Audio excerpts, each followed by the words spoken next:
Hello everyone and welcome to Stefan's podcast, the only podcast for everything Japanese news and what's going on in the big wide world. Hope you're having an absolutely fantastic day. We've got some great news stories for you, so let's jump straight into them. The first news story is Japan ranks worst among G7 nations in 2025 for World Press Freedom Rankings. That's right, it's even ranked worse than Trump's America. Can you believe it?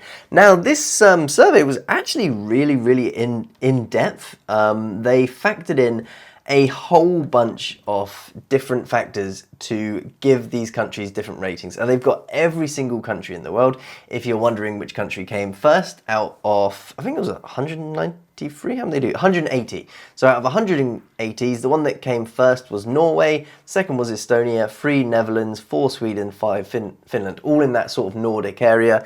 Estonia coming in second. Well, good job for you. But if you're wondering where Japan came in whopping, where were they, 60 something? Yeah, they came in 66th place out of 180. So they're about, what's that, about third in the best for rankings.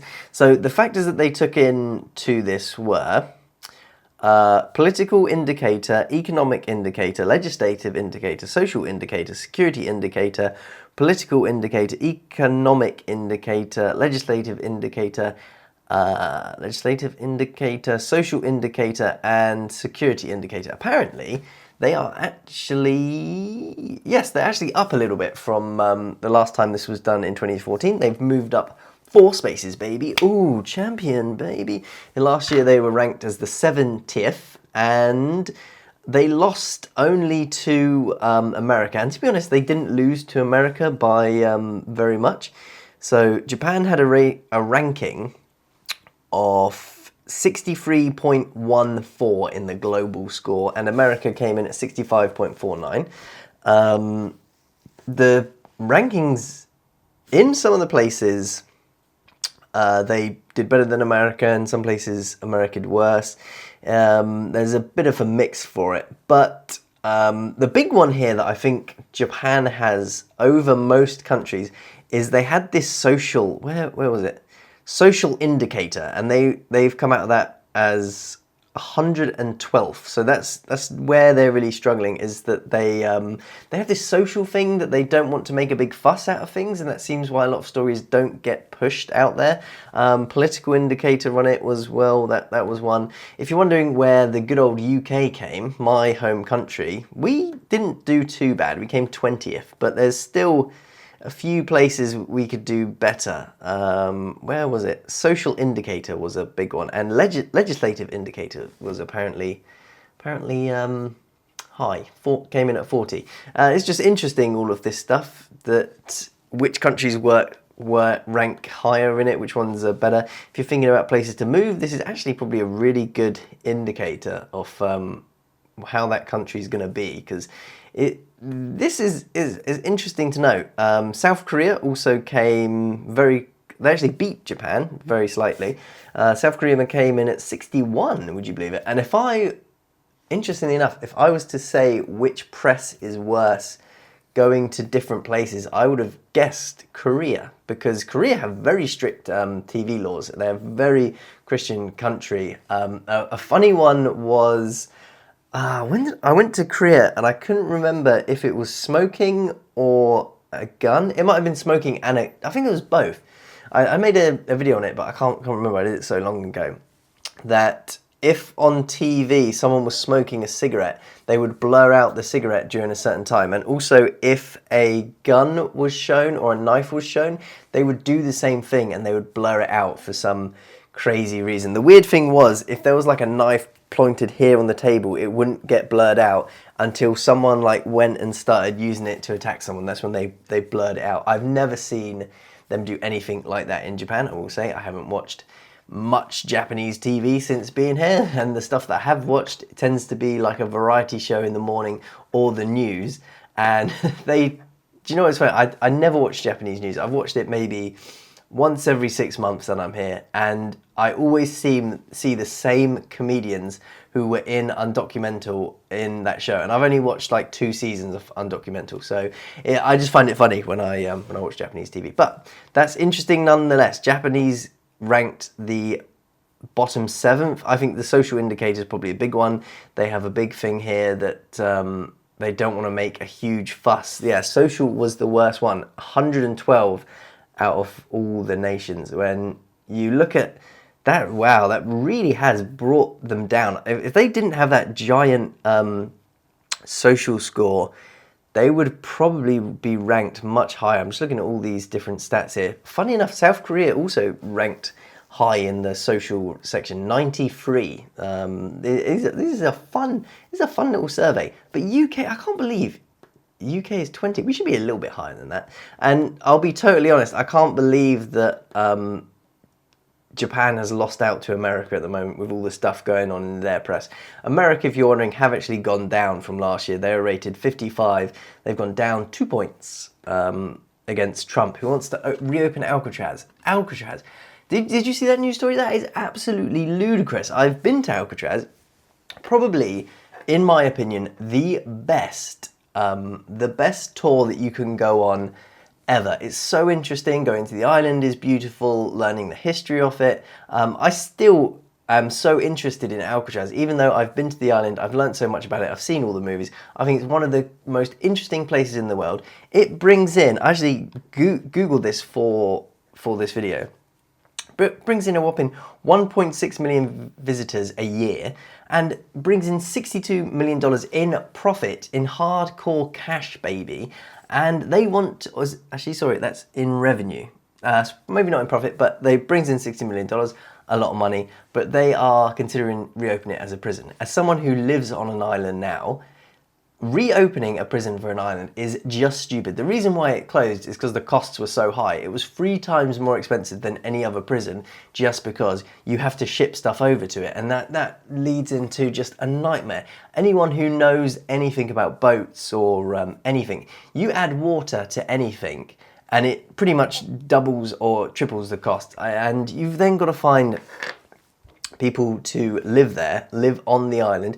You've got to get them on and off the island all the time. It's going to be this weird thing where originally Alcatraz, it had like a workers' quarters and people would live there. And there's this really interesting story about people like dating people from Alcatraz and having to get on the ship and come back. And it resonated with me living here in the Tsushima, let me tell you that. But that's not a good life for a prison officer when you can save 4 times the amount of money by not having to ship people there, just have a normal prison on the mainland. I don't understand why he wants to do it, just for some status thing. It's so stupid. I suspect it's more to do with Trump is a Republican, that Alcatraz is in a California state. That brings in a lot of tourists and a lot of money to California. By getting rid of that, you take that money away from San Francisco, and that's not something that San Francisco needs at the moment. It's a very silly thing. That is what I suspect why he wants to reopen Alcatraz, because it will damage San Francisco, not that it actually serves any favour whatsoever. But that's just this silly goose's opinion about that. Crazy. But we move into the next news story now. The next news story is an interesting one, and it's from Uniqlo's boss at the moment, and he's talking about how Japan first isolation threatens to destroy any economic prosperity that Japan can have. And he made this really interesting point in the article, which I think the UK, Japan, and a lot of other countries can get from this. And they're saying how Japan's yen has gone down so much that even though technically, when you look at the books, it's like Japan's profits for the last 3 or 4 years have gone up a little bit. When you value in the fact that the yen has gone down against the dollar, actually, in real terms, in like global terms, Japan has lost a lot of money. And I was thinking about this, oh my God, the UK, when I was younger, the UK, the pound to the dollar used to be like you could get, £1 was $2. Now that has gone all the way down to something ridiculous. Let me just look, pound to dollar. It's gone down to, £1 equals $1.33. So we've probably literally lost what? A good, I can't even do the maths on that, so 200%, I'm not good at maths. We have lost about a third of our global income because everyone trades in dollars. Is that about right? We've lost about a third? 75, 150, maybe not a third, somewhere around that, a fourth. Maybe we've lost about a fourth of our global income just because we're not valued against the dollar anymore, because everyone trades for oil and different things in dollars. They don't trade in pounds. So I was just thinking, oh my God, it's right.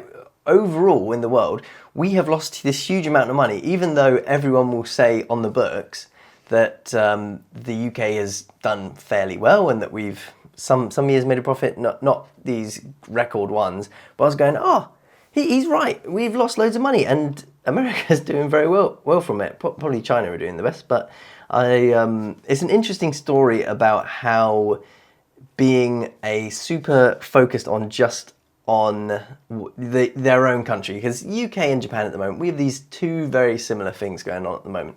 Everyone wants to be just this national country where we don't worry about other countries, we just take care of ourselves. And then globally, this seems to be bringing us a lot of problems, losing us a lot of money. And actually, Trump is doing this as well. So it'd be interesting to see what happens with him over the next few years and how that's going to go.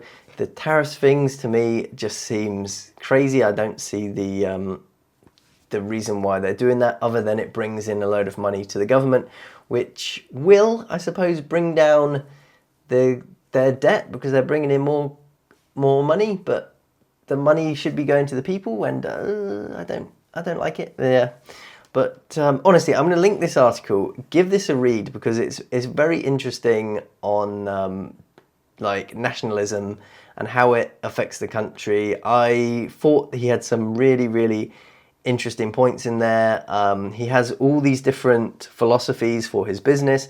He also has this interesting one for Uniqlo. I don't know if this is true. This is just the guy who's wrote the article. If it's true, it's very interesting. It's saying that they are valuing people based not on seniority anymore, but on what you bring into the business. So say I've been there for a year and I'm bringing in more business than a guy who's been there for 50 years. My salary apparently is going to get very close to that person, if not match it, which, if true, sounds amazing. I would like to see how this works in practice. He's also talking about rural places and how they don't offer enough job opportunities without without a way to earn money. Why do people want to move to these remote areas? And Japan is seeing this urbanization where everyone wants to move to the city. I have to say, as someone who lives in Tsushima, I teach a lot of people here.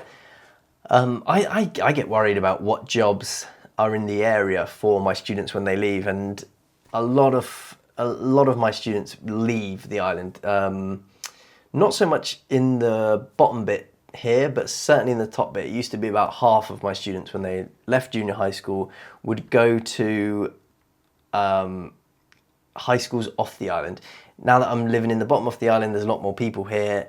That isn't so much the case. It's maybe about a third now, but I suspect of the people who are born here, maybe 10% will stay here forever. I mean, almost all of them that I talk to, they want to get out of Tsushima as soon as possible, and unless they are like a fisherman. Then if they're a fisherman, they want to stay here forever because there is a job opportunity here for them. But for everyone else, the job opportunities here are not overly great. There's not much opportunity, and not a lot of what I would call like interesting. Not interesting. Maybe interesting is the wrong word. Isn't the jobs that are here aren't ones that spring to mind when I think people who say like, oh, I want to, not something you would say as an elementary school student, being like, I want to become this, I want to do this.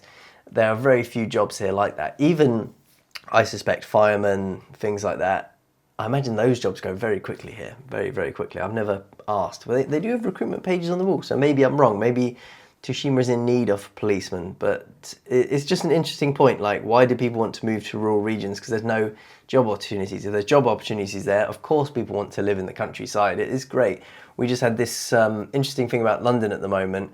In the pandemic, everyone left left London and went to go and live in the countryside, there's now been this mass migration back into London because people want to live in the city. Maybe they've moved so far away from work, they now have to go back to the office, and it's becoming a problem having to commute back and forward. Also, I suspect a lot of people don't really understand what country life is like until you actually go and live it. When you live out in the countryside, you can't maybe walk to a pub or something. There's only one pub in the area. You're not as accepted as you are in the big place. They're realizing, oh, actually living in a city is much nicer. I have all these opportunities to do different things. But hey ho, I've been fortunate enough to live in the city and in the countryside and on an island now, which is kind of crazy. And there are definitely perks to it. It takes different people to live in different places. The best of the situations, I actually think, is something like where I live now when I compare to all of them. Not on an island, I will say. Living on an island adds a load of extra hassle to things that you don't necessarily want. But where I live now is a very nice mix of everything. It is, I'd say, relatively small town, but there are a couple of bars that you can go to in the evening. There's a couple of restaurants. There's enough that you can go out and have a nice time. I would like a couple more. I would like more people to come into the bars when I go there, but that's life. Maybe a town a little bit higher than what I am now. I'd say if I could choose double whatever Izahara's population is, double that, we'd be laughing, be perfect. But there we go, it's living out in different places. But honestly, this is the most interesting article I've read for a long time, and he's got all these different points in it. It's very well written, and Japanese version? Yeah, this would have been translated from Japanese, so when I read it. So yeah, very interesting. Give it a read, honestly. Fun, good article, good article.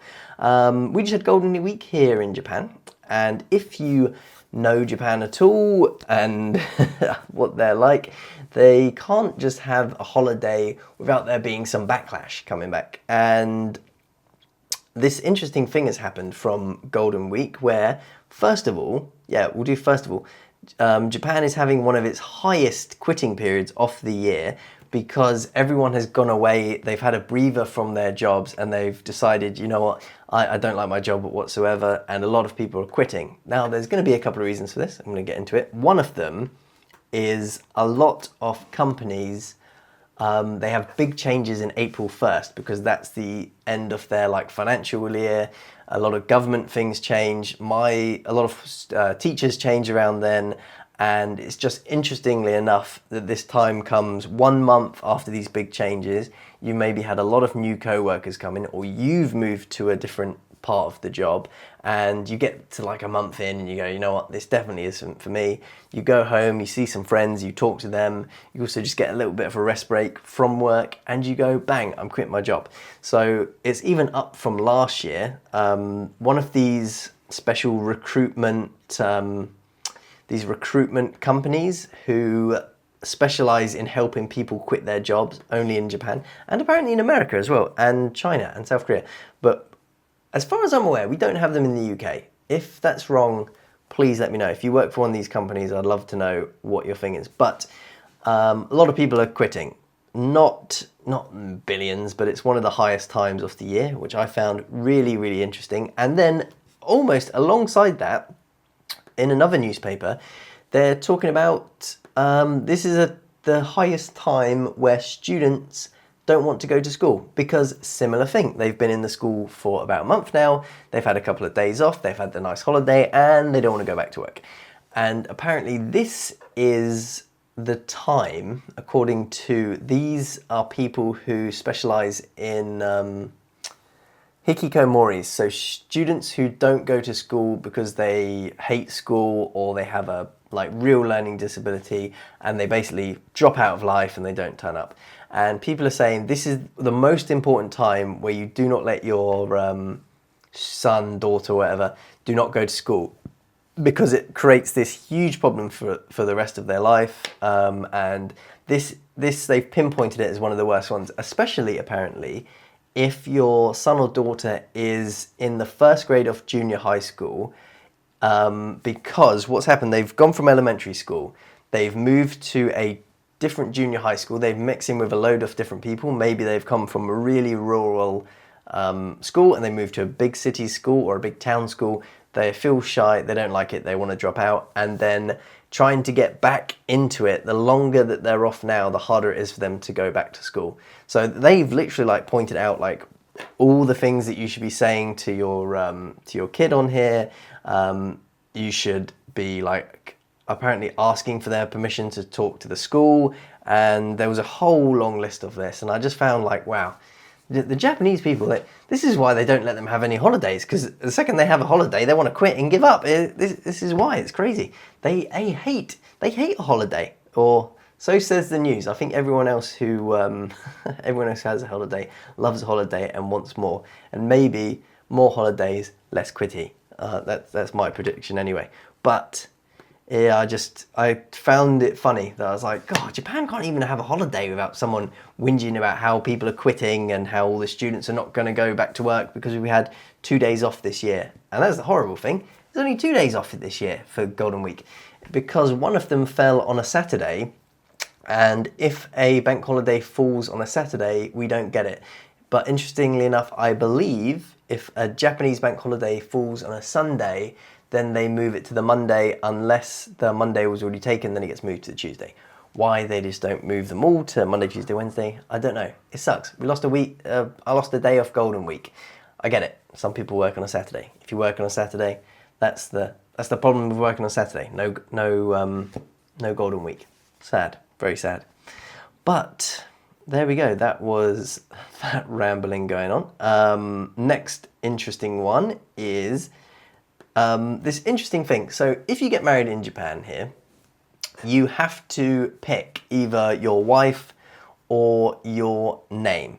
As far as I'm aware, you can't have it hyphened, and you can't have one of them set as a different name. So if me and my girlfriend, we got married, we cannot have two separate different names. I couldn't keep my name and she couldn't keep her name. We have to be united. And apparently this is cited as one of the biggest reasons why people don't get married in Japan, and 30% of the people in common law relationships. I will say I was trying to dig into what they mean by common law, whether it's like a legal status or that someone is just like living together, they've had kids and they live in the same house together. They're effectively married, but they've never actually got married.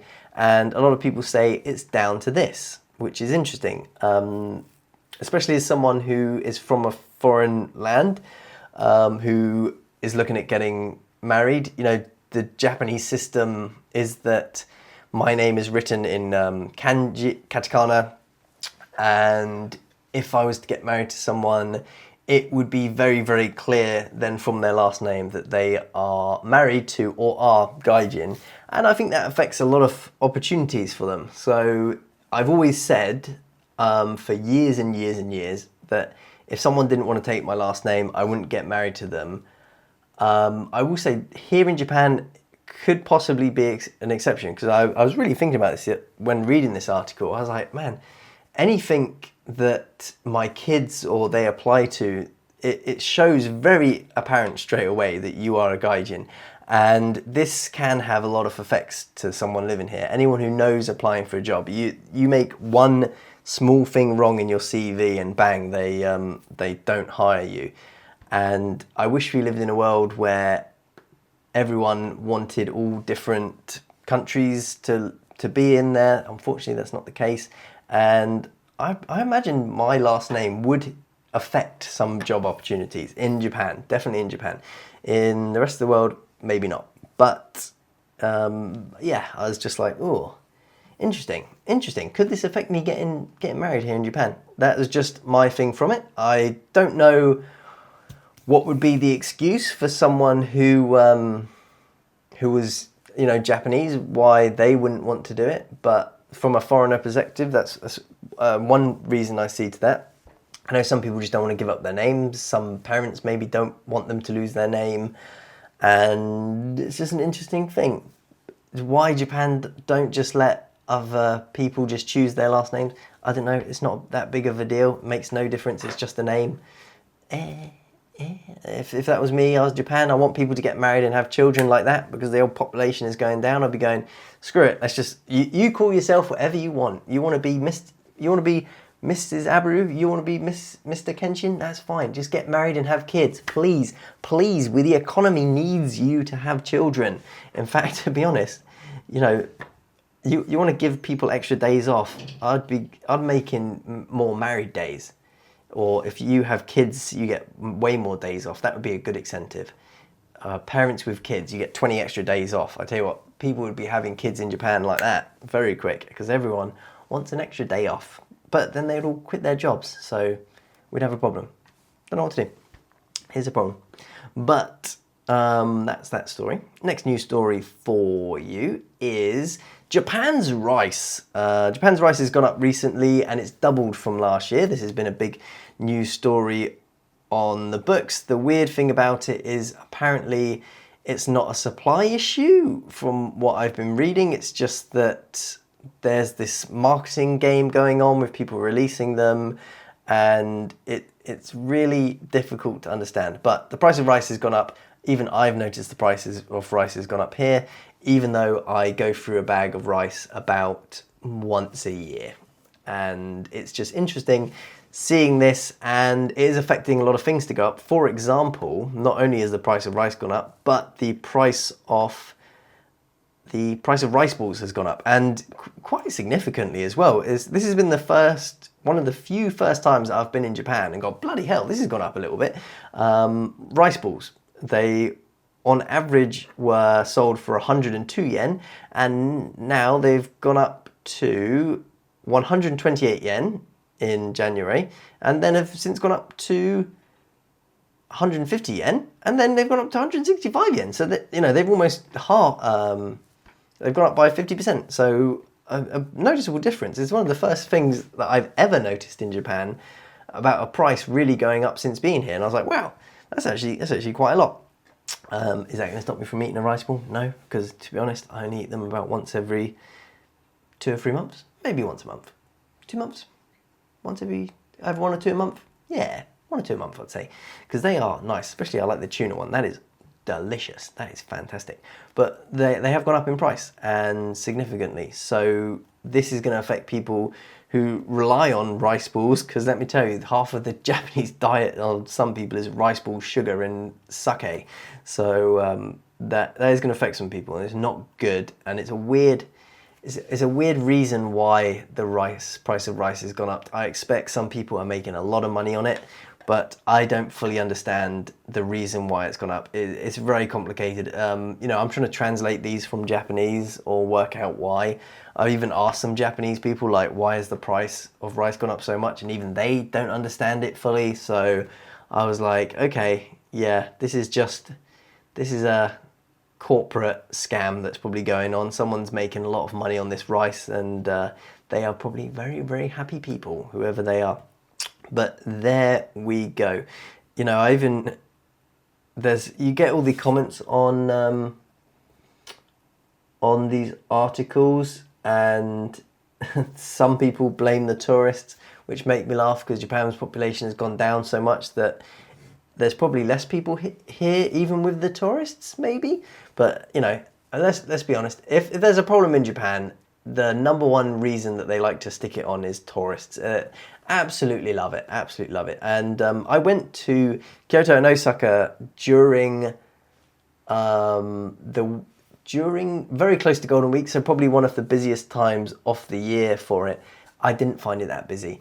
The two places that were busy was that temple in Kyoto, that very, very popular, iconic temple, where if you see a picture from Japan, it's probably been taken in that temple because it is beautiful. And that place was really touristy, many tourists everywhere, the most foreign people that I've seen since in Japan. But I didn't think it was super, it didn't feel like a Disneyland sort of place. It felt like a like one of Japan's most popular place where tourists are going to be. It wasn't super overpopulated. It was no worse than London in its heyday. I never felt like, oh my God, there's too many tourists away from here. And the even interesting thing that I found from that place is the second you go like around the corner or just a block from it, you're back to normal. It's like a normal street in a normal place. So it only feels like that one street is very, very busy. And apart from that, everywhere else is normal and fine. So I was like, okay, this isn't really that this isn't that many tourists. It's not like some of the other places that I've been to where you go down a street, there's tourists everywhere. You go down the next street and there's still tourists everywhere. And you go down another street and there's still tourists everywhere. So I don't know what they're whinging about, but I did go early. Maybe if I'd gone later in the day, would have been more people and I would have lost my mind. But I didn't feel like it was that bad. Not as bad as I built it up to my head to be. I did think I would never go to Kyoto or Osaka because of it, but I went for the day. It was nice. I will go back to Kyoto, albeit I will never ever go back to that temple probably, and I will go to the places on the outskirts of Tokyo where normal people go and live and drink and have fun. I won't go to the centre again because why would I? That's for tourists. I'm not a tourist. I live here. But next news story for you is this interesting. I shouldn't laugh about this, but this is just. You ever hear something and go, "Good Lord, this man is so unlucky." A wind turbine broke in Japan, and a man was found dead nearby. So somehow during a gale, how unlucky do you have to be for this to happen? The wind turbine's going around. The wind goes, it breaks part of the blade and the blade falls on you. It apparently fell on this guy's head and he ended up passing away from it. That is a horrible thing to happen, but how unlucky can you be? I'm even looking at the pictures of this wind turbines. Apart from the wind turbines, there is nothing in the area. Absolutely nothing. This guy has to be one of the most unluckiest mans in the world, but yep, unfortunately, he got hit by that. And there was a gale advisory in effect at the time. It doesn't, there's not even like a typhoon in here. This is just unlucky. What an unlucky dude. Imagine, oh God. It's almost like those kids who got electrocuted the other day. Man, some people in Japan, very, very unlucky, I have to say. But people who are not unlucky is royals. And the Royal House of Japan, the Emperor and Empress, they launched a YouTube channel to follow all their stuff. Granted, they aren't out there vlogging or anything, but their press agency is doing it for them. And they managed to reach a watching 100,000 subscribers within a very short period of time. I think April 1st, was it April 1st or May 1st? I'm trying to think when I said about the story. It was very recently. No, it could be two weeks ago. Maybe it wasn't April 1st, maybe it was like middle of April. But anyway, in a couple of weeks they managed to get to 100,000 subscribers. They haven't quite beaten our British Royals yet. Who knows, it could go up. I believe this is the official British Royal channel, and the channel I'm referring to is @RoyalChannel. Is that the official Royal Family one? I'm not 100% sure, but that one has 3.5 million subscribers on it. So British Royals are winning at the moment. Come on, UK, we're finally number one at something. And interesting enough, I don't think this would. I'm just looking. I don't know if this is an official Royal Family one, because on one of the pages I had, they had Princess Diana getting married to, oh no, sorry, it's not Princess Diana, it's Prince Andrew and Sarah Ferguson. But even that, would they put in? I don't know, because it's to do with Prince Andrew, and he's in a bit of trouble at the moment. So, not sure if this is an official one. But anyway, British Royal Family channel has 3.5 million subscribers. That's more than the Japanese Royal Family. So I'll take that as a win for the home team. Good job, our Royal Family. There we go. But next news story for you is probably going to be the last story I make today, because I wonder when the battery on this camera is going to run out. I very sillily didn't click the info button, so I can't see how long I've been going for, and I can't see any of the information that I normally use to do this. I am actually now filming on a brand new camera, the Canon R6. I did want to buy a Sony camera, but I'm going to make a video about that, why I didn't buy a Sony camera soon. And the story will probably be will interest you. But last story I'm going to do today is trash cans. Apparently, according to one of Japan's famous surveys, which they take every single week, and they give out everything going on, visitors to Japan were most frustrated with the lack of trash bins, so it says the survey.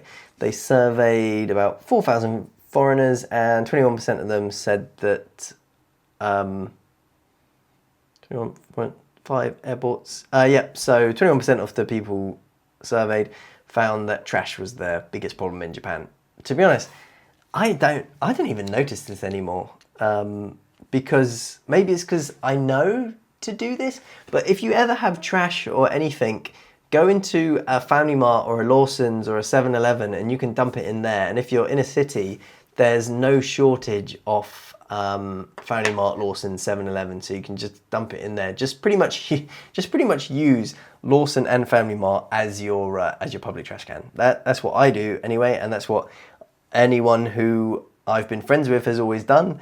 And as far as I'm aware, that's what Japanese people do as well. Family Mart and Lawson's is your one-stop shop for everything, trash included. But also, I don't carry that much trash. It's annoying when you have like a plastic bottle. Sometimes they can be hard to find trash can fours.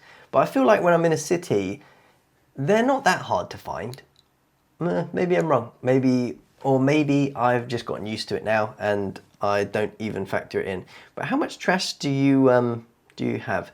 The comments here are interesting as well. A lot of people saying that it would be nice to have more trash cans. It certainly would. It's not like the UK where we have trash cans pretty much everywhere where you go. Granted, they are always full and overflowing and not being picked up properly, but we do have them nonetheless. And I don't overly get the reasons for not having the trash cans.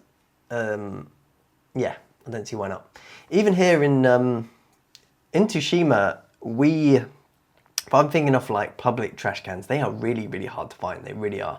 And you do have to take your stuff home, and it is a massive pain. It really is. Especially if you want to throw away something that's a bit awkward. I mean, Tsushima is probably one of the worst, if not the worst, for having how to dispose of your trash and different rules and what you've got to do. One of the worst ones is, so if you have like a can of Coke or something like that, you have to put that in a separate plastic cans bin to a tuna can, because apparently that's some sort of different can, and if you accidentally put one tuna can into a giant can of bags, they won't take it.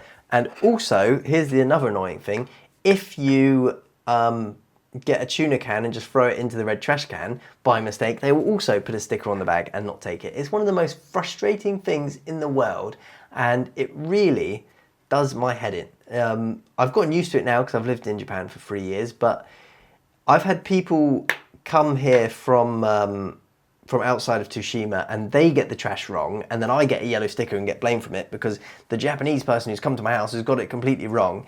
And it's frustrating, very, very frustrating. It's not just the silly gaijin here, it's the Japanese. I know what I'm doing, and the Japanese come to here, they come to Tsushima and they make it into an absolute mess.